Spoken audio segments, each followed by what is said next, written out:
அனைவருக்கும் வணக்கம். குருவே துணை. இன்னைக்கு நம்ம பார்க்குற தலைப்பு கிரகத்தின் அதிதேவதை. அதிதேவதை வழிபாடு நமக்கு கிரகத்தின் தாக்கத்தை நியூட்ரல் பண்ணுங்க. எக்ஸாம்பிள் சொன்னால் நல்லா புரியும். ஸ்கூலில் பேரண்ட் மீட்டிங் வைப்பாங்க. அதில் குழந்தையோட ப்ளஸ் மைனஸை பற்றி சொல்லுவாங்க. மைனஸை பேரண்ட் கண்டித்து நியூட்ரல் பண்ணுவாங்க. அதுபோல தான் அதிதேவதை வழிபாடு கிரகங்களை நியூட்ரல் பண்ணும். நம்ம எல்லாரும் ஏதாவது ஒரு அதிதேவதையை இயல்பாகவே வழிபாடு செய்து கொண்டு இருக்கோங்க. நம்ம வீட்டுக்கு அருகில் எந்த அதிதேவதை இருக்கோ அவர்களை வழிபாடு செய்து கொண்டு தான் இருக்கோங்க. இதன் மூலம் கோள்கள் நமக்கு நியூட்ரலாக இருக்குது. இப்போ அதை தெரிஞ்சுக்கலாம்.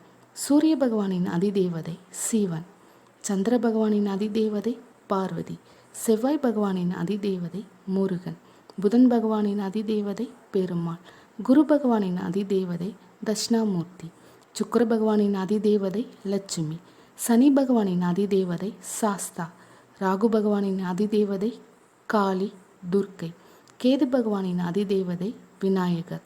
நன்றி, வணக்கம்.